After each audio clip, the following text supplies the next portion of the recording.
ਅਨਮੋਲ ਵਰਗੇ ਤੇ ਇੱਥੇ ਜਿੰਨੇ ਵੀ ਸ਼ਖਸ ਖੜੇ ਆ ਉਹਨਾਂ ਨੂੰ ਦੇਖ ਕੇ, ਜਿਵੇਂ ਸਪੈਸ਼ਲੀ ਆ ਬਹੁਤ ਸਾਰੇ ਡੋਨਰਸ ਆਏ ਨੇ, ਉਹਨੂੰ ਦੇਖ ਕੇ ਲੱਗਦਾ ਕਿ ਇਨਸਾਨੀਅਤ ਅੱਜ ਵੀ ਜ਼ਿੰਦਾ ਹੈ ਤੇ ਇਨਸਾਨ ਹੋਣ ਤੇ ਖੁਸ਼ੀ ਹੁੰਦੀ ਹੈ ਕਿ ਅਗਰ ਇਨਸਾਨ ਇਨਸਾਨ ਦੀ ਮਦਦ ਕਰੂਗਾ, ਇਹੀ ਇਨਸਾਨੀਅਤ ਹੈ। ਤੇ ਡਾਕਟਰਸ ਵੀ ਜਿਹੜੇ ਨੇ ਉਹ ਪ੍ਰੈਜ਼ੈਂਟ ਨਹੀਂ ਹੁੰਦੇ ਕਿ ਸਿਵਲ ਹਸਪਤਾਲ ਵਿੱਚ ਲੋਕੀ ਉਮੀਦ ਲੈ ਕੇ ਜਾਂਦੇ ਨੇ। ਮੈਨੂੰ ਇੰਝ ਲੱਗਦਾ ਕਿ ਮੈਂ ਆਪਣੇ ਹਲਕੇ 'ਚ ਵੀ ਕੱਲ੍ਹ ਸਾਰੇ ਹਸਪੀਟਲਸ ਵਿਜ਼ਿਟ ਕਰਕੇ ਆਇਆ, ਮੈਨੂੰ ਲੱਗਦਾ ਕਿ ਕੁਛ ਤਾਂ ਸੁਧਾਰ ਹੋ ਰਿਹਾ, ਟਾਈਨੀ ਸੁਧਾਰ। ਮੈਂ ਉਹਨਾਂ ਨੂੰ ਦੇਖਿਆ ਕਿ OPDs ਵੱਡੀਆਂ ਨੇ, ਟੈਸਟ ਦੀ ਸੰਖਿਆ ਵੱਧ ਗਈ ਹੈ, ਦਵਾਈਆਂ ਥੋੜ੍ਹੀਆਂ ਜ਼ਿਆਦਾ ਮਿਲਣ ਲੱਗ ਗਈਆਂ। ਮੈਂ ਨਹੀਂ ਕਹਿੰਦਾ ਸਭ ਕੁਝ ਠੀਕ ਹੋ ਗਿਆ।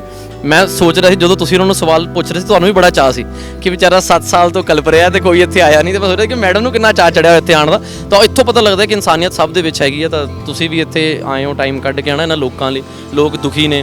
ਭਲਾਈ ਦਾ ਕੰਮ ਕਰ ਰਹੇ ਤੁਸੀਂ, ਮਨੁੱਖਤਾ ਦਾ ਕੰਮ ਇੰਨਾ ਵਧੀਆ ਕਰ ਰਹੇ ਨੇ, ਪਰ ਇਹਨਾਂ ਦੇ ਵੀ ਲੋਕ ਸਵਾਲ ਚੱਕਦੇ ਨੇ। ਇਹ ਵੀ ਕਿੰਨੀ ਵਾਰ ਕੰਟਰੋਵਰਸੀ ਮੈਨੂੰ ਤਾਂ ਮੈਂ ਜਦੋਂ ਇੱਕ ਵਾਰੀ ਡੀਮੋਟੀਵੇਟ ਹੋਇਆ ਸੀ ਤਾਂ ਮੈਨੂੰ ਕਿਸੇ ਨੇ ਇੱਕ ਗੱਲ ਸੁਣਾਈ ਸੀ। ਉਹ ਕਹਿੰਦੇ ਨਿੰਦਣ ਵਾਲਿਆਂ ਤਾਂ ਰੱਬ ਨੂੰ ਨਹੀਂ ਬਖਸ਼ਿਆ, ਉਹਨੇ ਭਗਵਾਨ ਕ੍ਰਿਸ਼ਨ ਨੂੰ ਨਹੀਂ ਬਖਸ਼ਿਆ, ਗੁਰੂ ਨਾਨਕ ਨੂੰ ਨਹੀਂ ਬਖਸ਼ਿਆ, ਠੀਕ ਹੈ, ਜੀਸਸ ਨੂੰ ਨਹੀਂ ਬਖਸ਼ਿਆ, ਪੈਗੰਬਰ ਨੂੰ ਨਹੀਂ ਬਖਸ਼ਿਆ, ਜਿਹਨੀ ਨਿੰਦਣਾ ਹੋਣੀ ਤਾਂ ਰੱਬ ਨੂੰ ਨਹੀਂ। ਕਬੀਰ ਜੀ ਨੂੰ ਜੋ ਦੱਸਦੇ ਕਹਿੰਦੇ ਬਨਾਰਸ ਤੋਂ ਕੱਢਤਾ ਸੀਗਾ। ਪਿੰਡ 'ਚ ਪਤਾ ਹੁੰਦਾ ਜੀ ਫਲਾਣੇ ਦਾ ਮੁੰਡਾ ਨਸ਼ਾ ਕਰਦਾ ਤੇ ਉਹਦਾ ਮਜ਼ਾਕ ਬਣਾਉਂਦੇ ਆ ਜੀ, ਉਸ ਪਰਿਵਾਰ ਨਾਲ ਕੋਈ ਖੜਦਾ ਨਹੀਂ। ਮੁਹੱਲੇ 'ਚ ਵੀ ਪਤਾ ਹੁੰਦਾ ਜੀ ਫਲਾਣੇ ਦਾ ਬੇਟਾ ਜਾਂ ਫਲਾਣੀ ਦੀ ਬੇਟੀ ਗਲਤ, ਤਾਂ ਸਾਡਾ ਇਹ ਫਰਜ਼ ਬਣਦਾ ਪਿੰਡ ਵਾਲਿਆਂ ਦਾ, ਮੁਹੱਲਿਆਂ ਨਾਲ ਜਾ ਕੇ ਉਹਨਾਂ ਨੂੰ ਸਮਝਾਈਏ ਕਿ ਦੱਸੋ ਤੁਹਾਡੇ ਨਾਲ ਖੜੀਏ ਜੀ। ਉਹ ਜਿਵੇਂ ਹੁਣ ਇੰਨੇ ਮੁਹੱਲਾ ਕਲੀਨਿਕ ਖੋਲ ਰਹੇ ਨੇ, ਤਾਂ ਉਹਨਾਂ ਵਿੱਚੋਂ ਜੇ ਸਾਰਾ ਲੁਧਿਆਣਾ ਦਾ ਰਸ਼ ਸਿਵਲ ਹਸਪਤਾਲ ਜਾਂਦਾ ਸੀਗਾ ਤਾਂ ਉਹ ਵੰਡਿਆ ਜਾਏਗਾ। ਬਾਕੀ ਤਾਂ ਹੁਣ ਤੀ ਖੋਲ੍ਹਣ ਤੋਂ ਬਾਅਦ ਪਤਾ ਲੱਗਣਾ ਕਿ ਦੇਖਦੇ ਹਾਂ। ਆਪਾਂ ਨੂੰ ਇਹ ਲੱਗਦਾ ਕਿ ਕੋਈ ਵੀ ਸਰਕਾਰ ਆਉਂਦੀ ਉਹ ਚੋਰੀ ਹੁੰਦੀ ਹੋਊਗੀ, ਕੋਈ ਵੀ ਲੀਡਰ ਬਣਦਾ ਪੈਸੇ ਹੀ ਖਾਂਦਾ ਹੋਊਗਾ। ਅਸੀਂ ਵੀ ਵਿਸ਼ਵਾਸ ਕਰਨਾ ਸਿੱਖੀਏ ਸਹੀ ਗੱਲ ਕਿ ਕੋਈ ਇਮਾਨਦਾਰ ਵੀ ਹੋ ਸਕਦਾ, ਕੋਈ ਸਰਕਾਰ ਚੰਗੀ ਵੀ ਹੋ ਸਕਦੀ। ਪੋਲੀਟੀਸ਼ੀਅਨ ਸਿਰਫ ਵਰਤਦੇ ਨੇ, ਜੋ ਮੈਂ ਸਮਝਦਾ ਹਾਂ, ਤੇ ਉਹ ਦੇ ਬਹੁਤ ਖੜੇ ਨੇ ਤੇ ਜੋ ਉਹ ਵਰਤਦੇ ਹੁੰਦੇ ਨੇ। ਮੈਨੂੰ ਇਹ ਲੱਗਿਆ ਕਿ ਸਾਨੂੰ ਇੱਥੇ ਆ ਕੇ ਅਨਮੋਲ ਨੇ ਬਹੁਤ ਚੰਗਾ ਕੰਮ ਕੀਤਾ ਜੀ। ਮੈਂ ਜਿਵੇਂ ਦੁਬਾਰਾ ਕਹਿ ਰਿਹਾ, ਮੈਂ ਇਹਨਾਂ ਨੂੰ ਬਹੁਤ ਚਿਰ ਤੋਂ ਫੋਲੋ ਕਰ ਰਿਹਾ। ਹੀ ਇਜ਼ ਡੂਇੰਗ ਗੁੱਡ ਐਂਡ ਸਾਨੂੰ ਇਦਾਂ ਦੇ ਲੋਕਾਂ ਨੂੰ ਰੋਲ ਮਾਡਲ ਬਣਾਉਣਾ ਚਾਹੀਦਾ, ਹੋਰ ਵੀ ਕਰਨਾ ਚਾਹੀਦਾ ਹੈ। ਸੀਐਮ ਨੂੰ ਵੀ ਮਿਲੇ ਸੀ ਸਾਡੇ, ਤੁਹਾਨੂੰ ਕਿਦਾਂ ਲੱਗਿਆ ਕਿ ਜਿਸ ਬਦਲਾਵ ਦੇ ਲਾਈਕ ਉਮੀਦ ਨਾਲ ਲੋਕਾਂ ਨੇ ਇਹਨਾਂ ਨੂੰ ਮੌਕਾ ਦਿੱਤਾ ਹੈ, ਖੜੇ ਉਤਰਨਗੇ ਉਸ ਚੀਜ਼? ਦੇਖੋ ਲੋਕਾਂ ਲਈ ਮੈਂ ਇੱਥੇ ਰੋਡ ਤੇ ਬਹਿ ਕੇ ਰੋਜ਼ ਭੀਖ ਮੰਗਦਾ ਲੋਕਾਂ ਕੋਲ ਨਾ, ਰੋਜ਼ ਲਾਈਵ ਹੋ ਕੇ ਦਾਨ ਮੰਗਦਾ ਕਿ ਇਹਨਾਂ ਨੂੰ ਦਾਨ ਦੇ ਦਿਓ, ਤਾਂ ਕਿਸੇ ਨੂੰ ਮਿਲਣਾ ਤਾਂ ਕੋਈ ਵੱਡੀ ਗੱਲ ਨਹੀਂ। ਤਾਂ ਮੈਂ ਉਹਨਾਂ ਨੂੰ ਮਿਲਿਆ ਸੀਗਾ ਕਿ ਐਜ਼ ਪਬਲਿਕ ਜੋ ਲੋਕ ਦਿੱਕਤਾਂ ਪੇਸ਼ ਕਰ ਰਹੇ ਨੇ, ਜੋ ਇਹਨਾਂ ਦਿੱਕਤਾਂ ਤੋਂ ਝੇਲ ਰਹੇ ਨੇ, ਉਹਦਾ ਹੱਲ ਕੀਤਾ ਜਾਵੇ। ਸਤਿ ਸ਼੍ਰੀ ਅਕਾਲ, ਤੁਸੀਂ ਦੇਖ ਰਹੇ ਹੋ ਲੁਧਿਆਣਾ ਟਾਈਮਸ। ਮੈਂ ਸ਼ੁਭਪ੍ਰੀਤ ਕੌਰ। ਅਨਮੋਲ ਕਵਾਤਰਾ ਜੋ ਕਿ ਲੋਕਾਂ ਲਈ ਹਮੇਸ਼ਾ ਹੀ ਮਸੀਹਾ ਬਣੇ ਨਜ਼ਰ ਆਉਂਦੇ ਨੇ। ਤੁਸੀਂ ਮੇਰੇ ਪਿੱਛੇ ਲੋਕਾਂ ਦੀ ਭੀੜ ਦੇਖ ਸਕਦੇ ਹੋ, ਇੱਕ ਤਰਫ ਡੋਨਰਸ ਬੈਠੇ ਨੇ, ਇੱਕ ਤਰਫ ਜਿਹੜੇ ਲੋਕੀ ਨੇ ਜਿਨ੍ਹਾਂ ਨੂੰ ਦੁੱਖ ਤਕਲੀਫਾਂ ਨੇ ਉਹ ਬੈਠੇ ਨੇ। ਕਿੰਨੇ ਹੀ ਹਜ਼ਾਰਾਂ ਲੋਕ ਇੱਥੇ ਰੋਜ਼ਾਨਾ ਆਉਂਦੇ ਨੇ ਕਿ ਉਹ ਆਪਣੇ ਦੁੱਖ ਤਕਲੀਫ, ਇਹਨਾਂ ਕੋਲ ਇੱਕ ਆਸ ਲੈ ਕੇ ਆਉਂਦੇ ਨੇ ਕਿ ਕੁਝ ਸਾਡੀ ਮਦਦ ਹੋ ਸਕੇ। ਹਰ ਬੰਦੇ ਦੀ ਅਲੱਗ ਕਹਾਣੀ ਹੈ, ਕਈਆਂ ਦੇ ਜਿਹੜੇ ਹੀਲੇ ਹੋ ਚੁੱਕੇ ਨੇ ਤੇ ਹੱਲੇ ਕਈ ਵੀ ਜਿਹੜੇ ਉਮੀਦ ਵਿੱਚ ਇੱਥੇ ਆਉਂਦੇ ਨੇ। ਤੇ ਤਕਰੀਬਨ 7 ਸਾਲ ਤੋਂ ਅਨਮੋਲ ਕਵਾਤਰਾ ਅਜਿਹੇ ਲੋਕਾਂ ਦੀ ਸੇਵਾ ਕਰ ਰਹੇ ਨੇ ਤੇ ਅੱਜ ਉਹਨਾਂ ਕੋਲ ਜਿਹੜੇ ਨੇ ਹਰਜੋਤ ਬੈਂਸ, ਸਾਡੇ ਪੰਜਾਬ ਦੇ ਜਿਹੜੇ ਕੈਬਨਿਟ ਮੰਤਰੀ, ਜੋ ਕਿ ਇੱਥੇ ਆ ਰਹੇ ਨੇ ਤੇ ਅੱਜ ਉਹ ਥੋੜੀ ਲੋਕਾਂ ਨਾਲ ਗੱਲਬਾਤ ਕਰਨਗੇ ਤੇ ਦੇਖਦੇ ਆ ਕਿ ਲੋਕਾਂ ਨਾਲ ਕਿੱਦਾਂ ਦਾ ਸਮਾਂ ਬਤੀਤ ਕਰਦੇ ਨੇ, ਲੋਕਾਂ ਦੀਆਂ ਦੁੱਖ ਤਕਲੀਫਾਂ ਕਿੱਦਾਂ ਸੁਣਦੇ ਨੇ। ਤੇ ਆਓ ਤੁਹਾਨੂੰ ਅੱਜ ਕੁਝ ਤਸਵੀਰਾਂ ਦਿਖਾਉਂਦੇ ਆ।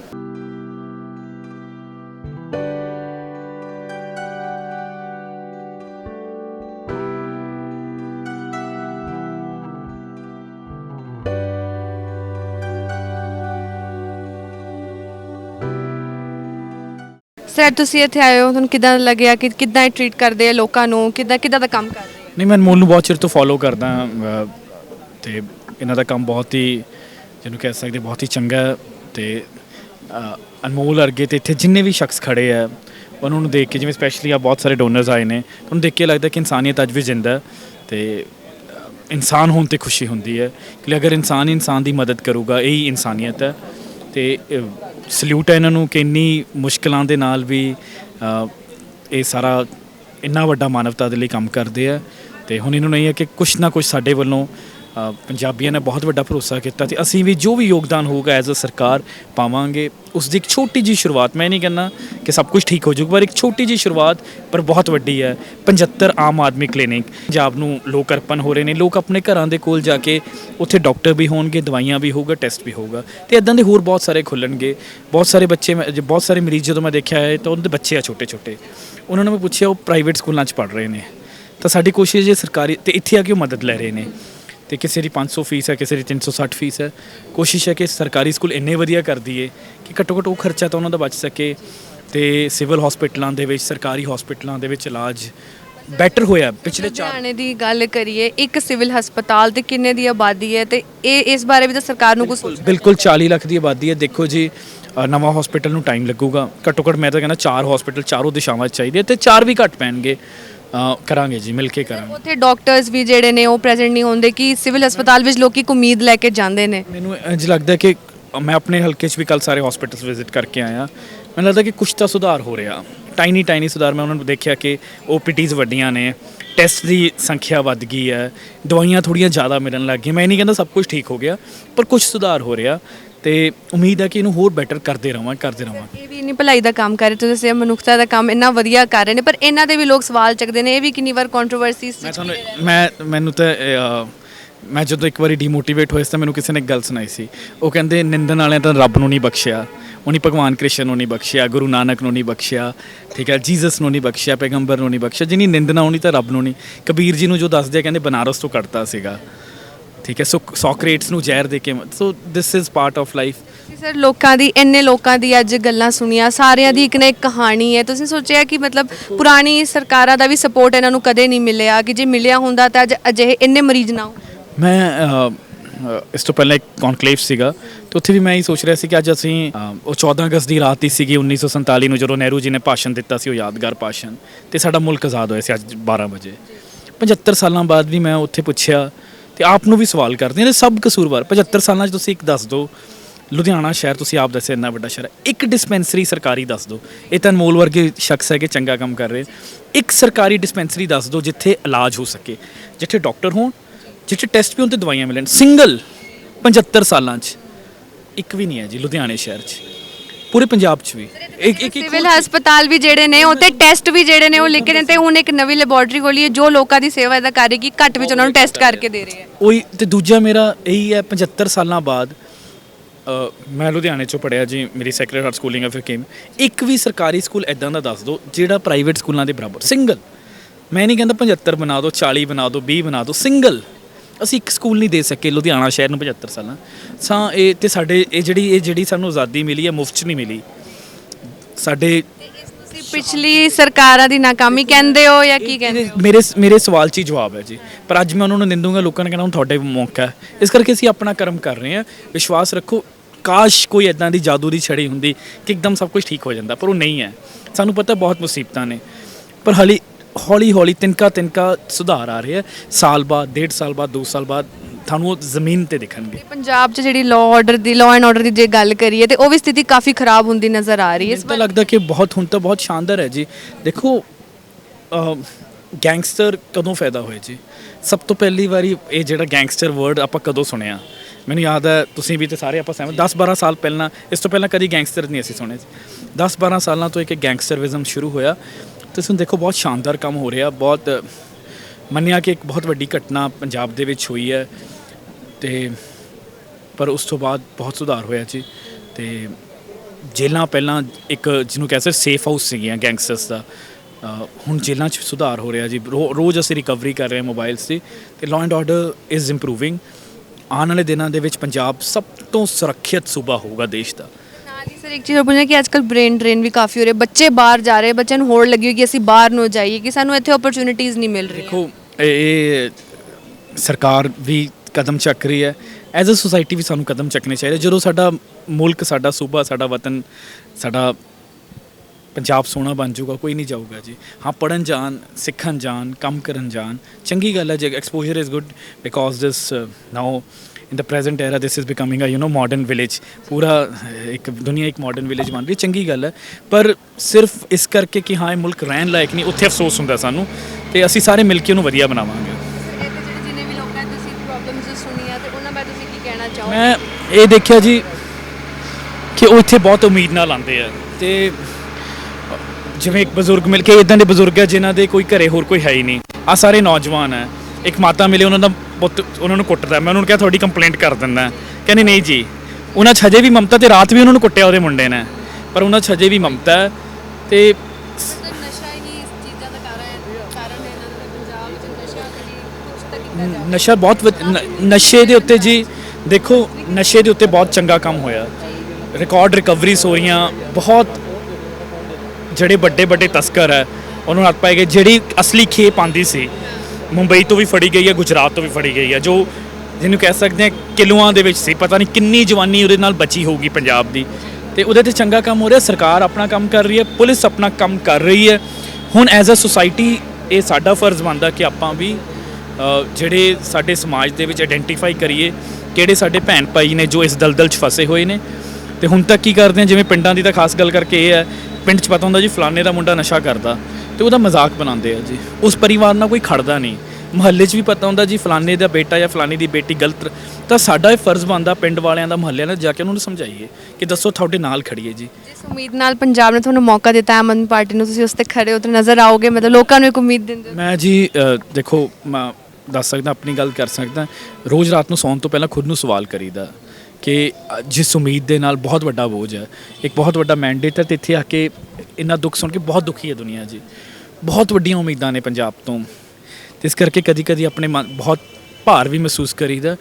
ਇਮਾਨਦਾਰੀ ਨਾਲ ਲੱਗੇ ਹੋਏ ਆ ਸਾਡੇ ਕੋਲ, ਨਾ ਤਾਂ ਮੈਂ ਆਪਣੀ ਗੱਲ ਕਰਾਂ, ਨਾ ਤਾਂ ਮੇਰੇ ਕੋਲ ਪੈਸਾ ਸੀ, ਨਾ ਮੈਂ ਕਿਸੇ ਵੱਡੇ ਘਰ 'ਚ ਜੰਮਿਆ, ਇੱਕ ਆਮ ਸਧਾਰਨ, ਜੇ ਅਗਰ ਪ੍ਰਮਾਤਮਾ ਨੇ ਮੌਕਾ ਦਿੱਤਾ ਸਿਰਫ ਨੀਅਤ ਕਰਕੇ, ਹੁਣ ਚੰਗੀ ਨੀਅਤ ਨਾਲ ਲੱਗੇ ਹੋਏ ਆ, ਇਸ ਦਾ ਅਸਰ ਜ਼ਰੂਰ ਦੇਖੂਗਾ। ਸਾਡੇ ਮੁੱਖ ਮੰਤਰੀ ਸਾਹਿਬ ਪੰਜਾਬ ਦੇ ਹੁਣ ਤੱਕ ਦੇ ਸਭ ਤੋਂ ਇਮਾਨਦਾਰ ਮੁੱਖ ਮੰਤਰੀ ਹੈ, ਤਾਂ ਇਮਾਨਦਾਰੀ 'ਚੋਂ ਜਦੋਂ ਪੈਸਾ ਬਚੂਗਾ ਉਹ ਆਮ ਲੋਕਾਂ 'ਤੇ ਲੱਗੂਗਾ। ਮੈਸੇਜ ਕੀ ਦੇਣਾ ਚਾਹੋਗੇ? ਮੈਸੇਜ ਇਹ ਹੈ ਜੀ ਕਿ ਐਜ਼ ਅ ਸੁਸਾਇਟੀ ਸਾਨੂੰ ਇੱਕ ਦੂਜੇ ਦੀ ਮਦਦ ਕਰਨੀ ਚਾਹੀਦੀ ਹੈ, ਬਿਨਾਂ ਜਾਤ ਬਿਨਾਂ ਧਰਮ ਇਹਨਾਂ ਸਭ ਚੀਜ਼ਾਂ ਤੋਂ ਉੱਠ ਕੇ, ਕਿਉਂਕਿ ਇਨਸਾਨ ਹੀ ਇਨਸਾਨ ਦੇ ਕੰਮ ਆਊਗਾ। ਇਹੀ ਸਾਨੂੰ ਵੱਖਰੇ ਜਾਨਵਰਾਂ ਤੋਂ ਵੱਖ ਬਣਾਉਂਦਾ ਹੈ। ਤੇ ਬਹੁਤ ਚੰਗੀ ਖੁਸ਼ੀ ਹੁੰਦੀ ਹੈ, ਜਿਵੇਂ ਸਪੈਸ਼ਲ ਆ ਦੇਖੇ ਮੈਂ ਮਿਲਿਆ ਸਪੈਸ਼ਲੀ ਬਿਲਕੁਲ ਸ਼ਹਿਰ ਦੇ ਦੂਜੇ ਕੋਨੇ ਤੋਂ ਆ ਕੇ ਸਿਰਫ ਇੱਥੇ ਸੇਵਾ ਕਰਨ ਆਉਂਦੇ ਆ ਸੰਡੇ ਨੂੰ। ਤਾਂ ਇਹ ਸਭ ਸਾਡੇ ਲਈ ਮਿਸਾਲ ਹੈ, ਤੇ ਆਸ ਕਰਦੇ ਹਾਂ ਕਿ ਹੋਰ ਬਹੁਤ ਸਾਰੀ ਸੁਸਾਇਟੀ ਨਾਲ ਆਊਗੀ, ਕਿਉਂਕਿ ਜਦੋਂ ਅਸੀਂ ਇੱਕ ਦੂਜੇ ਦੀ ਬਾਂਹ ਫੜਾਂਗੇ ਤਾਂ ਇਹ ਸਮਾਜ ਹੋਰ ਵਧੀਆ, ਮੁਲਕ ਵਧੀਆ ਬਣ ਸਕਦਾ। ਦੇਖੋ 7 ਸਾਲਾਂ 'ਚ ਪਹਿਲੀ ਵਾਰੀ ਕੋਈ ਇਸ ਬੇਰੁਜ਼ਗਾਰੀ ਨੂੰ, ਜਿਹੜਾ ਬੇਰੁਜ਼ਗਾਰੀ ਨੌਜਵਾਨਾਂ ਵਿੱਚ ਅੱਜ ਕੱਲ੍ਹ ਹੁਣ ਫੈਲ ਚੁੱਕੀ ਹੈ ਨਾ, ਤਾਂ ਹੀ ਉਹ ਨਸ਼ਿਆਂ ਵੱਲ ਜਾ ਰਹੇ ਨੇ। ਤੁਸੀਂ ਉਹਨਾਂ ਨੂੰ ਰੋਕਣ ਵਾਸਤੇ ਕੋਈ ਕਰ ਰਹੇ ਹੋ ਅੱਗੇ ਕਦਮ? ਦੇਖੋ, ਇੱਕ ਤਾਂ ਤੁਸੀਂ ਹੁਣ ਦੇਖੋ 26,000 ਨਵੀਂ ਨੌਕਰੀਆਂ ਕੱਢੀਆਂ ਜੀ, 6,000 ਤਾਂ ਸਿਰਫ ਸਿੱਖਿਆ ਵਿਭਾਗ 'ਚ ਭਰਤੀ ਹੋਏ ਆ, 4,000 ਮਾਸਟਰ ਕੈਡਰ ਦਾ ਐਗਜ਼ਾਮ ਹੁਣ 21 ਤਰੀਕ ਨੂੰ ਹੋ ਰਿਹਾ। ਸਿਫਾਰਸ਼ਾਂ ਰਾਹੀਂ ਨਹੀਂ, ਤੁਹਾਡੀ ਗਲਤ, ਤੁਹਾਡੀ ਇੱਕ ਕੇਸ ਲਿਆ ਦਿਓ, ਸਿੰਗਲ ਕੇਸ ਜਿਹੜਾ ਕਵੇ ਸਿਫਾਰਸ਼ਾਂ ਨਾਲ, ਸਿੰਗਲ ਕੇਸ, ਮੈਂ ਦਾਅਵੇ ਨਾਲ ਕਹਿੰਦਾ ਸਿੰਗਲ, ਤੁਸੀਂ ਤਾਂ ਮੈਂ ਤੁਹਾਨੂੰ 10,000 ਕਿਹਾ ਨਾ, ਇਹ ਸਿੰਗਲ ਕੇਸ ਲਿਆ ਦਿਓ ਜਿਹੜਾ ਤੁਸੀਂ ਕਹੋ ਕਿ ਮੇਰੇ ਨਾਲ ਧੱਕਾ ਹੋਇਆ ਹੋਵੇ। ਸਟ੍ਰਿਕਨੈਸ ਉੱਥੇ ਵਰਤੀ ਜਾਵੇ, ਮੈਂ ਵਰਕਰਸ ਤੋਂ ਉਹਨਾਂ ਨੂੰ ਪੇਮੈਂਟ ਕੱਟ ਦਿੱਤੀ ਹੈ। ਹੁਣ ਮੈਂ ਤੁਹਾਨੂੰ ਇੱਕ ਗੱਲ ਦਾ ਜਵਾਬ, ਇੱਕ ਚੀਜ਼ ਦਾ ਮੇਰੀ ਬੇਨਤੀ ਹੈ ਤੁਹਾਨੂੰ, ਪਤਾ ਕੀ ਹੈ, ਆਪਾਂ ਨੂੰ ਇਹ ਲੱਗਦਾ ਕਿ ਕੋਈ ਵੀ ਸਰਕਾਰ ਆਉਂਦੀ ਉਹ ਚੋਰੀ ਹੁੰਦੀ ਹੋਊਗੀ, ਕੋਈ ਵੀ ਲੀਡਰ ਬਣਦਾ ਪੈਸੇ ਹੀ ਖਾਂਦਾ ਹੋਊਗਾ। ਅਸੀਂ ਵੀ ਵਿਸ਼ਵਾਸ ਕਰਨਾ ਸਿੱਖੀਏ, ਸਹੀ ਗੱਲ ਕਿ ਕੋਈ ਇਮਾਨਦਾਰ ਵੀ ਹੋ ਸਕਦਾ, ਕੋਈ ਸਰਕਾਰ ਚੰਗੀ ਵੀ ਹੋ ਸਕਦੀ। ਅਸੀਂ ਸਾਡੇ 'ਚ ਬੇਵਿਸ਼ਵਾਸੀ, ਉਹਦਾ ਕਸੂਰ ਹੈ ਕਿ 75 ਸਾਲਾਂ 'ਚ ਹੋਈਆਂ ਠੱਗੀਆਂ ਨੇ। ਇਸ ਕਰਕੇ ਯਕੀਨ ਮੰਨੋ ਜੀ, ਸਾਡੇ ਕੋਲ ਬਹੁਤ ਸਾਰੇ ਆਉਂਦੇ ਆ ਆਪਣੇ ਵਰਕ ਜੀ, ਆਹ ਨੌਕਰੀ ਨਿਕਲੇ ਨਹੀਂ ਜੀ। ਸਾਡੇ ਮੁੱਖ ਮੰਤਰੀ ਸਾਹਿਬ ਦਾ ਸਖਤ ਹਦਾਇਤ ਹੈ, ਇੱਕ ਵੀ ਸਿਫਾਰਿਸ਼ ਕਿਸੇ ਵੀ ਨੌਕਰੀ ਵਿੱਚ ਨਹੀਂ ਹੈ। ਤਾਂ ਹੀ ਮੈਂ ਪੰਜਾਬ ਦੇ ਨੌਜਵਾਨਾਂ ਨੂੰ ਕਹਿੰਦਾ ਦਿਲ ਲਗਾ ਕੇ ਪੜ੍ਹਨ ਲੱਗ ਜਾਓ, ਜੋ ਡਿਜ਼ਰਵ ਕਰੂਗਾ ਬੈਠੂਗਾ। ਦਿੱਤੇ ਜਾਂਦੇ ਪਏ ਨੇ ਉਹਨਾਂ ਨੂੰ ਰੋਕ ਦੱਸੋ ਜੀ, ਲਿਆਓ, ਕਦੇ ਵੀ ਫੇਰ ਕਰਾਵਾਂਗੇ ਕਿਤੇ ਵੀ। ਤੁਸੀਂ ਦੇਖੋ 7 ਸਾਲਾਂ 'ਚ ਪਹਿਲੀ ਵਾਰੀ 7 ਸਾਲਾਂ 'ਚ ਪਹਿਲੀ ਵਾਰੀ ਮੈਂ ਜਵਾਬ ਦੇ ਰਿਹਾ ਸਾਰੀਆਂ ਗੱਲਾਂ ਦਾ ਬਾਈ ਦੀ, 7 ਸਾਲਾਂ 'ਚ ਪਹਿਲੀ ਵਾਰੀ ਕੋਈ ਕੈਬਨਿਟ ਮਿਨਿਸਟਰ ਇੱਥੇ ਸਾਡੇ ਕੋਲ ਆ ਕੇ ਸਾਡੇ ਨਾਲ ਬਹਿ ਕੇ, ਕਦੇ ਕੋਈ ਸਪੋਰਟ ਨਹੀਂ ਮਿਲੀ, ਕੋਈ ਪੋਲੀਟੀਕਲ ਸਪੋਰਟ ਕਦੇ ਨਹੀਂ ਮਿਲੀ। ਉਹੀ ਜਵਾਬ ਦੇ ਰਿਹਾ ਕਿ 7 ਸਾਲਾਂ 'ਚ ਇੱਕ ਗੱਲ ਉਹੀ ਆ ਗਈ ਨਾ, ਇਹ ਸਾਡੇ ਲਈ ਪ੍ਰਾਈਮ ਮਿਨਿਸਟਰ ਤੋਂ ਵੱਧ ਨੇ, ਕਿਉਂਕਿ ਇੱਕ ਅਹੁਦੇ ਤੇ ਬਹਿ ਕੇ, ਇੱਕ ਸਟੇਜ ਤੇ ਬਹਿ ਕੇ, ਹਨਾ, ਯੰਗੈਸਟ ਮਿਨਿਸਟਰ ਇਨ ਪੰਜਾਬ, ਹਨਾ, ਤੇ ਬੜੀ ਵੱਡੀ ਗੱਲ ਹੈ। ਤੇ ਬਾਈ ਇੱਥੇ ਆਏ ਨੇ, ਮੇਰੇ ਕੋਲ ਤਾਂ ਸ਼ਬਦ ਨਹੀਂ ਹੈ, ਆਪਣੇ ਬੱਚੇ ਨੂੰ ਬਹੁਤ ਵੱਡੀ ਗੱਲ। ਦੇਖੋ ਉਸ ਪੜ੍ਹ ਕੇ ਨਾ ਆ ਸਟੈਂਡ ਹੋਇਆ, ਮੈਂ ਕਿਹਾ ਮਦਰ ਨੂੰ ਕਿੰਨਾ ਫਖਰ ਹੋਣਾ ਮੇਰਾ ਪੁੱਤ ਅੱਜ ਹਾਂ, ਨਹੀਂ ਸਭ ਤੋਂ ਨਾ ਅਸਲੀ ਜਾਇਦਾਦ ਮੈਂ ਤੁਹਾਨੂੰ ਤੁਸੀਂ ਇੱਕ ਆ। ਦੇਖੋ ਜੀ, ਇੱਥੇ ਆ ਕੇ ਵੀ ਪਤਾ ਲੱਗਦਾ ਕਿ ਦੁਨੀਆ ਨੂੰ ਕਿੰਨਾ ਦੁੱਖ ਹੈ।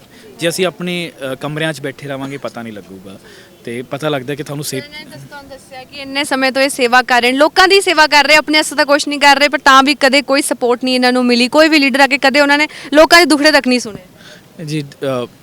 ਜਦੋਂ ਵੀ ਹੁਣ ਪੋਲੀਟੀਸ਼ੀਅਨ ਸਿਰਫ ਵਰਤਦੇ ਨੇ, ਜੋ ਮੈਂ ਸਮਝਦਾ ਹਾਂ, ਤੇ ਉਹ ਤੇ ਬਹੁਤ ਖੜੇ ਨੇ, ਤੇ ਜੋ ਉਹ ਵਰਤਦੇ ਹੁੰਦੇ ਨੇ। ਮੈਨੂੰ ਇਹ ਲੱਗਿਆ ਕਿ ਸਾਨੂੰ ਇੱਥੇ ਆ ਕੇ ਅਨਮੋਲ ਨੇ ਬਹੁਤ ਚੰਗਾ ਕੰਮ ਕੀਤਾ ਜੀ। ਮੈਂ ਜਿਵੇਂ ਦੁਬਾਰਾ ਕਹਿ ਰਿਹਾ, ਮੈਂ ਇਹਨਾਂ ਨੂੰ ਬਹੁਤ ਚਿਰ ਤੋਂ ਫੋਲੋ ਕਰ ਰਿਹਾ, ਹੀ ਇਜ਼ ਡੂਇੰਗ ਗੁੱਡ, ਐਂਡ ਸਾਨੂੰ ਇਦਾਂ ਦੇ ਲੋਕਾਂ ਨੂੰ ਰੋਲ ਮਾਡਲ ਬਣਾਉਣਾ ਚਾਹੀਦਾ, ਹੋਰ ਵੀ ਕਰਨਾ ਚਾਹੀਦਾ। ਇੱਕ ਪਾਸੇ ਇਸ ਵਕਤ ਯੂਥ ਕੋਈ ਗੇੜੀਆਂ ਮਾਰਦਾ ਹੋਊਗਾ, ਤੇ ਇਹ ਨਹੀਂ ਇੱਥੇ ਮੁੰਡੇ ਕੰਮ ਤੇ ਲਾਏ ਹੋਏ ਆ, ਇਹ ਫਰਕ ਹੈ ਜੀ, ਤੇ ਇਹ ਫਰਕ ਹੈ ਜੀ। ਤੇ ਆਈ ਪ੍ਰੋਮਿਸ ਹਿਮ, ਕਦੀ ਵੀ ਕੋਈ ਵੀ ਕਿਸੇ ਕੇਸ ਦੇ ਵਿੱਚ, ਕਿਸੇ ਵੀ ਵਿੱਚ ਜੋ ਵੀ ਲੋੜ ਹੈ, ਪਰਸਨਲੀ ਵੀ ਮੇਰੇ ਵੱਲੋਂ ਹਾਜ਼ਰ ਹੈ, ਜੇਕਰ ਕਿਸੇ ਵੀ ਤਰੀਕੇ ਦੇ ਉਹ ਵੀ, ਤੇ ਸਰਕਾਰ ਵੀ, ਤੇ ਮੁੱਖ ਮੰਤਰੀ ਸਾਹਿਬ ਵੱਲੋਂ ਵੀ। ਥੈਂਕ ਯੂ ਜੀ, ਥੈਂਕ ਯੂ ਬਾਈ। ਅਨਮੋਲ ਕਵਾਤਰ ਨੂੰ ਹਮੇਸ਼ਾ ਹੀ ਇੱਕ ਜਿਹੜਾ ਗਿਲਾ ਸ਼ਿਕਵਾ ਰਹਿੰਦਾ ਸੀ ਕਿ ਕਦੇ ਵੀ ਜਿਹੜਾ ਹੈ ਇੱਕ ਪੋਲੀਟੀਕਲ ਲੀਡਰ ਜਾਂ ਕਿਸੇ ਨੇ ਵੀ ਜਿਹੜੀ ਨਹੀਂ ਸਰਕਾਰਾਂ ਬਦਲੀਆਂ ਨੇ, ਆ ਕੇ ਕਦੇ ਵੀ ਲੋਕਾਂ ਦੀਆਂ ਦੁੱਖ ਤਕਲੀਫਾਂ ਨਹੀਂ ਦੇਖੀਆਂ, ਜਾਂ ਕਦੇ ਵੀ ਜਿਹੜਾ ਹੈ ਆ ਕੇ ਇੱਥੇ ਇਹਨਾਂ ਦਾ ਸਾਥ ਵੀ ਕਦੇ ਨਹੀਂ ਦਿੱਤਾ। ਤੇ ਅੱਜ ਉਹਨਾਂ ਤੋਂ ਪੁੱਛਾਂਗੇ ਕਿ ਉਹਨਾਂ ਨੂੰ ਕਿੱਦਾਂ ਦਾ ਮਹਿਸੂਸ ਹੋ ਰਿਹਾ, ਤੇ ਉਹਨਾਂ ਨੂੰ ਹੁਣ ਜਿਹੜੀ ਇਹ ਸਰਕਾਰ ਹੈ ਇਹਨਾਂ ਤੋਂ ਕਿੱਦਾਂ ਦੀ ਉਮੀਦਾਂ ਨੇ। ਸਰ ਤੁਸੀਂ ਇੰਨੇ ਲੰਬੇ ਸਮੇਂ ਤੋਂ ਇਹ ਸੇਵਾ ਕਰ ਰਹੇ ਹੋ, ਤੁਹਾਡੀ ਹਰ ਵਾਰ ਇਹ ਸ਼ਿਕਾਇਤ ਹੁੰਦੀ ਸੀ ਕਿ ਮੈਨੂੰ ਕਦੇ ਕੋਈ ਵੀ ਜੀ ਹੈ ਇੱਥੇ ਲੋਕਾਂ ਕੋਲ ਆ ਕੇ ਕਿਸੇ ਨੇ ਤਕਲੀਫ ਨਹੀਂ ਸੁਣੀ ਜਾਂ ਮੈਨੂੰ ਕਦੇ ਕੋਈ ਇਦਾਂ ਦਾ ਸਪੋਰਟ ਨਹੀਂ ਮਿਲਿਆ, ਕਿਸੇ ਨੇ ਆ ਕੇ ਮੈਨੂੰ ਪੁੱਛਿਆ ਵੀ ਨਹੀਂ। ਅੱਜ ਕਿੱਦਾਂ ਦਾ ਲੱਗ ਰਿਹਾ? ਦੇਖੋ ਜੀ, ਮੈਨੂੰ ਗਿੱਲਾ ਸ਼ਿਕਵਾ ਜੇ ਹੁੰਦਾ ਸੀ ਤਾਂ ਆਪਣੇ ਲਈ ਨਹੀਂ ਹੁੰਦਾ ਸੀ, ਕਿਉਂਕਿ ਮੈਂ ਨਹੀਂ ਚਾਹੁੰਦਾ ਸੀ ਕਿ ਮੈਨੂੰ ਮਿਲਣ ਆ ਕੇ ਕੋਈ। ਬਟ ਹਾਂ, ਇਹ ਜਿਹੜੀ ਗਰਾਊਂਡ ਲੈਵਲ ਦੀ ਰਿਪੋਰਟ ਹੈ ਇਹ ਪਹੁੰਚਣੀ ਬਹੁਤ ਜ਼ਰੂਰੀ ਸੀ, ਤੇ ਅੱਜ ਹਰਜੋਤ ਬਾਈ ਐਜ਼ ਹਨਾ ਕੈਬਨਿਟ ਮਿਨਿਸਟਰ ਇੱਥੇ ਆਏ ਨੇ ਤਾਂ ਮੈਂ ਬੜੀ ਖੁਸ਼ੀ ਸਮਝਦਾ। ਮੈਂ ਸੋਚ ਰਿਹਾ ਸੀ ਜਦੋਂ ਤੁਸੀਂ ਉਹਨਾਂ ਨੂੰ ਸਵਾਲ ਪੁੱਛ ਰਹੇ ਸੀ, ਤੁਹਾਨੂੰ ਵੀ ਬੜਾ ਚਾਅ ਸੀ ਕਿ ਵਿਚਾਰਾ 7 ਸਾਲ ਤੋਂ ਕਲਪ ਰਿਹਾ ਤੇ ਕੋਈ ਇੱਥੇ ਆਇਆ ਨਹੀਂ, ਤੇ ਮੈਂ ਸੋਚ ਰਿਹਾ ਕਿ ਮੈਡਮ ਨੂੰ ਕਿੰਨਾ ਚਾਅ ਚੜਿਆ ਇੱਥੇ ਆਉਣ ਦਾ। ਤਾਂ ਇੱਥੋਂ ਪਤਾ ਲੱਗਦਾ ਕਿ ਇਨਸਾਨੀਅਤ ਸਭ ਦੇ ਵਿੱਚ ਹੈਗੀ ਆ। ਤਾਂ ਤੁਸੀਂ ਵੀ ਇੱਥੇ ਆਏ ਹੋ ਟਾਈਮ ਕੱਢ ਕੇ ਹਨਾ ਇਹਨਾਂ ਲੋਕਾਂ ਲਈ, ਲੋਕ ਦੁਖੀ ਨੇ, ਤਾਂ ਮੈਂ ਬੜਾ ਥੈਂਕਫੁਲ ਹਾਂ ਜੀ, ਤੁਹਾਡਾ ਵੀ ਤੇ ਉਹਨਾਂ ਦਾ ਵੀ, ਸਭ ਦਾ ਹੀ ਥੈਂਕਫੁਲ ਹਾਂ। ਸੀਐਮ ਨੂੰ ਵੀ ਮਿਲੇ ਸੀ ਸਾਡੇ, ਤੁਹਾਨੂੰ ਕਿੱਦਾਂ ਲੱਗਿਆ ਕਿ ਜਿਸ ਬਦਲਾਵ ਦੇ ਲਾਈਕ ਉਮੀਦ ਨਾਲ ਲੋਕਾਂ ਨੇ ਇਹਨਾਂ ਨੂੰ ਮੌਕਾ ਦਿੱਤਾ ਹੈ, ਖੜੇ ਉਤਰਨਗੇ ਉਸ ਚੀਜ਼? ਦੇਖੋ ਜੀ, ਮੇਰਾ ਕਿਸੇ ਨੂੰ ਮਿਲਣਾ ਡ੍ਰੀਮ ਨਹੀਂ ਹੈ, ਕਿਉਂਕਿ ਮੈਂ ਜਿਹਨੂੰ ਮਿਲਣਾ ਸੀ ਉਹਨੂੰ ਮਿਲ ਲਿਆ। ਹਾਂ, ਮੈਂ ਮਿਲਦਾ ਲੋਕਾਂ ਲਈ। ਦੇਖੋ, ਲੋਕਾਂ ਲਈ ਮੈਂ ਇੱਥੇ ਰੋਡ ਤੇ ਬਹਿ ਕੇ ਰੋਜ਼ ਭੀਖ ਮੰਗਦਾ ਲੋਕਾਂ ਕੋਲ ਨਾ, ਰੋਜ਼ ਲਾਈਵ ਹੋ ਕੇ ਦਾਨ ਮੰਗਦਾ ਕਿ ਇਹਨਾਂ ਨੂੰ ਦਾਨ ਦੇ ਜੋ। ਤਾਂ ਕਿਸੇ ਨੂੰ ਮਿਲਣਾ ਤਾਂ ਕੋਈ ਵੱਡੀ ਗੱਲ ਨਹੀਂ। ਤਾਂ ਮੈਂ ਉਹਨਾਂ ਨੂੰ ਮਿਲਿਆ ਸੀਗਾ ਕਿ ਐਜ਼ ਹਨਾ ਪਬਲਿਕ ਜੋ ਲੋਕ ਦਿੱਕਤਾਂ ਪੇਸ਼ ਕਰ ਰਹੇ ਨੇ, ਜੋ ਇਹਨਾਂ ਦਿੱਕਤਾਂ ਤੋਂ ਝਿਲ ਰਹੇ ਨੇ, ਉਹਦਾ ਹੱਲ ਕੀਤਾ ਜਾਵੇ। ਹੁਣ ਇੱਥੇ ਕਈ ਵਾਰੀ ਕੋਈ ਸਰਕਾਰੀ ਸੁਵਿਧਾਵਾਂ ਦੇ ਥਰੂ ਵੀ ਪੇਸ਼ੈਂਟ ਦੀ ਹੈਲਪ ਹੁੰਦੀ ਤਾਂ ਅਸੀਂ ਉਹ ਵੀ ਕਰਾਉਂਦੇ ਆ। ਤਾਂ ਹੁਣ ਵੀ ਭਾਜੀ ਇੱਥੇ ਆਏ ਨੇ, ਮੈਂ ਬਾਈ ਨੂੰ ਬੜੀ ਵਾਰੀ ਮੈਂ ਮਿਲਿਆ ਪਰਸਨਲੀ, ਪਰ ਅੱਜ ਜਦੋਂ ਮੈਨੂੰ ਫੋਨ ਆਇਆ ਤਾਂ ਮੈਂ ਬਾਈ ਨੂੰ ਕਿਹਾ ਬਾਈ ਇੱਕ ਵਾਰੀ ਤੁਸੀਂ ਸਾਡਾ ਕੰਮ ਦੇਖੋ, ਕਿਉਂਕਿ ਜਦੋਂ ਤੱਕ ਤੁਸੀਂ ਕਿਸੇ ਬੰਦੇ ਦਾ ਕੰਮ ਨਹੀਂ ਨਾ ਦੇਖਦੇ ਕੋਲ ਬਹਿ ਕੇ, ਉਦੋਂ ਤੱਕ ਤੁਸੀਂ ਨਹੀਂ ਜੱਜ ਕਰ ਸਕਦੇ ਕਿ ਉਹ ਕਿਵੇਂ ਦਾ। ਤਾਂ ਇੱਥੇ ਆ ਕੇ ਉਹਨਾਂ ਦਾ ਬੈਠਣਾ ਸਾਡੇ ਲਈ ਬੜੀ ਵੱਡੀ ਗੱਲ ਸੀ, ਤੇ ਨੇੜੇ ਹੋ ਕੇ ਦੇਖਦੇ ਨੇ ਕਿ ਕਿਵੇਂ ਅਸੀਂ ਕੰਮ ਕਰ ਰਹੇ ਹਾਂ। ਮੈਨੂੰ ਲੱਗਦਾ ਕਿ ਕਦੇ ਤੁਹਾਨੂੰ ਇਨ ਫਿਊਚਰ ਜੇ ਲੋੜ ਪਏ ਤੁਹਾਨੂੰ ਸਪੋਰਟ ਕਰਨਗੇ, ਜਿਵੇਂ ਬਾਕੀਆਂ ਤੋਂ ਤੁਹਾਨੂੰ ਕੁਝ ਸ਼ਿਕਾਇਤਾਂ ਸੀਗੀਆਂ, ਇਹਨਾਂ ਵੱਲੋਂ ਜਿਹੜੀ ਆਮ ਆਦਮੀ ਪਾਰਟੀ ਇਹਨਾਂ ਵੱਲ ਤੁਹਾਨੂੰ ਸਪੋਰਟ ਮਿਲੇਗੀ। ਦੇਖੋ ਜੀ, ਇੱਕ ਅਕਾਲ ਪੁਰਖ, ਇੱਕ ਪਬਲਿਕ, ਹੋਰ ਕਿਸੇ ਦੀ ਸਪੋਰਟ ਦੀ ਲੋੜ ਨਹੀਂ। ਬਾਬਾ ਬੈਠਾ ਹੋਵੇ ਨਾਲ। ਕਈ ਵਾਰੀ ਤਾਂ ਸੋਸ਼ਲ ਮੀਡੀਆ ਤੇ ਵੀ ਮੇਰੇ ਖਿਲਾਫ ਐਸਾ ਵਿਵਾਦ ਹੋ ਜਾਂਦਾ ਕਿ ਲੋਕ ਮੈਨੂੰ ਵੀ ਗਲਤ ਸਮਝਣ ਲੱਗ ਜਾਂਦੇ ਨੇ, ਬਟ ਐਕਚੁਅਲ 'ਚ ਮੈਂ ਗਲਤ ਤਾਂ ਨਹੀਂ ਹੁੰਦਾ ਨਾ। ਤੇ ਪਰਮਾਤਮਾ ਦੇਖ ਰਿਹਾ ਜੀ, ਉਹ ਸਭ ਉਸ ਆਪਣੇ ਹਿਸਾਬ ਨਾਲ ਫਲ ਦੇ ਰਿਹਾ। ਸਬਰ ਬਹੁਤ ਕੀਤਾ, 7 ਸਾਲ ਰੋਡ ਤੇ ਬਹਿ ਕੇ ਸੇਵਾ ਕੀਤੀ ਆ। ਹੁਣ ਵੀ ਜਦੋਂ ਬਾਈ ਨੇ ਆਣਾ ਸੀਗਾ ਤਾਂ ਮੈਂ ਸੋਚ ਰਿਹਾ ਮੈਂ ਬਿਠਾਉਂਗਾ ਕਿੱਥੇ। ਤੁਸੀਂ ਸੋਚੋ, ਇੱਕ ਕੈਬਨਿਟ ਮਿਨਿਸਟਰ ਪੰਜਾਬ ਦਾ ਆਇਆ ਹੋਵੇ ਤੇ ਕਿੱਥੇ ਬਹਿ ਕੇ ਕੁਰਸੀਆਂ ਟੇਬਲ ਲਾ ਕੇ ਅਸੀਂ, ਇਹ ਕੋਈ ਸਾਡੇ ਕੋਲ ਲੋਕੇਸ਼ਨ ਨਹੀਂ, ਕਿਉਂਕਿ ਮੇਰਾ ਮੇਨ ਮਕਸਦ ਹੈ ਕਿ ਬੰਦੇ 'ਚ ਨਹੀਂ, ਬੰਦੇ ਦੇ ਕੰਮ 'ਚ ਦਮ ਹੋਣਾ ਚਾਹੀਦਾ। ਤੇ ਮੈਂ ਬੜਾ ਸ਼ੁਕਰਗੁਜ਼ਾਰ ਹਾਂ ਜੀ। ਮੁਹੱਲਾ ਕਲੀਨਿਕ ਖੁੱਲਣ ਲੱਗੇ ਨੇ ਪੰਜਾਬ ਵਿੱਚ ਹੁਣ, ਇਸ ਬਾਰੇ ਕੀ ਕਹਿਣਾ ਤੁਹਾਡਾ? ਦੇਖੋ ਜੀ, ਜਿਹੜੇ ਮੁਹੱਲਾ ਕਲੀਨਿਕ ਨੇ ਉਹ ਤੋਂ ਉਮੀਦ ਤਾਂ ਹੈ ਕਿ ਲੋਕਾਂ ਦਾ ਜਿਹੜਾ ਰਸ਼ ਆ ਇੱਕੋ ਸਿਵਲ ਹਸਪੀਟਲ ਨੂੰ ਉਹ ਵੰਡਿਆ ਜਾਏਗਾ। ਸਪੋਜ਼ ਜਿਵੇਂ ਹੁਣ ਇੰਨੇ ਮੁਹੱਲਾ ਕਲੀਨਿਕ ਖੋਲ ਰਹੇ ਨੇ ਤਾਂ ਉਹਨਾਂ ਵਿੱਚੋਂ ਜੇ ਸਾਰਾ ਲੁਧਿਆਣਾ ਦਾ ਰਸ਼ ਸਿਵਲ ਹਸਪੀਟਲ ਜਾਂਦਾ ਸੀਗਾ ਤਾਂ ਉਹ ਵੰਡਿਆ ਜਾਏਗਾ। ਬਾਕੀ ਤਾਂ ਹੁਣ ਤੀ ਖੋਲ੍ਹਣ ਤੋਂ ਬਾਅਦ ਪਤਾ ਲੱਗਣਾ ਕਿ ਦੇਖਦੇ ਹਾਂ, ਕਹਿੰਦੇ ਰਿਵਿਊਜ਼ ਲਵਾਂਗੇ ਕਿ ਕੀ ਬਣ ਰਿਹਾ ਕੀ ਨਹੀਂ, ਉਸ ਤੋਂ ਬਾਅਦ ਦੇਖਾਂਗੇ। ਜਾਂਦੇ ਜਾਂਦੇ ਕੀ ਤੁਸੀਂ ਬੋਲਣਾ ਚਾਹੋਗੇ? ਅਸੀਂ ਇਹੀ ਬੋਲਣਾ ਚਾਹੁੰਦੇ ਕਿ ਜਿਵੇਂ ਇੰਨੇ ਡੋਨਰਸ ਇੱਥੇ ਆ ਕੇ ਬਹਿ ਕੇ ਕੰਮ ਦੇਖ ਕੇ ਸੇਵਾ ਕਰਦੇ ਨੇ, ਉੱਦਾਂ ਹੀ ਹਰ ਦਾਨੀ ਨੂੰ ਪੈਸੇ ਦੇਖ ਕੇ ਦਾਨ ਕਰਨੇ ਚਾਹੀਦੇ ਨੇ। ਅੰਧ ਵਿਸ਼ਵਾਸ, ਬਲਾਈਂਡ ਟਰਸਟ ਕਿਸੇ ਵੀ ਬੰਦੇ ਤੇ ਨਾ ਕਰੋ, ਔਰ ਡਾਇਰੈਕਟਲੀ ਜਿਹੜੀ ਆਪਣੀ ਡੋਨੇਸ਼ਨ ਆ ਉਹ ਬੜੇ ਚੈੱਕ ਕਰਕੇ ਦੇਖ ਕੇ ਦਿਓ ਕਿ ਕੌਣ ਕਿੱਦਾਂ ਕੀ ਕਰ ਰਿਹਾ। ਕੋਈ ਮੇਰੇ ਵਾਂਗੂ ਗੱਲਾਂ ਚਾਰ ਮਿੱਠੀਆਂ ਮਾਰ ਰਿਹਾ ਘਰੇ ਬੈਠਾ, ਤੁਸੀਂ ਉਹਦੇ ਅਕਾਊਂਟ 'ਚ ਪੈਸੇ ਪਾਈ ਉਹਨੇ, ਬੜਾ ਗਲਤ ਹੈ, ਇਹ ਨਹੀਂ ਕਰਨਾ ਚਾਹੀਦਾ। Thank you sir. ਤੁਹਾਨੂੰ ਵਧੇਰੇ ਅਪਡੇਟਸ ਲਈ ਸਾਡੇ ਨਾਲ ਜੁੜ ਰਹੋ। ਮੈਂ ਸ਼ੁਭਪ੍ਰੀਤ ਕੌਰ, ਕੈਮਰਾਮੈਨ ਸੰਦੀਪ ਦੇ ਨਾਲ, ਲੁਧਿਆਣਾ ਟਾਈਮ।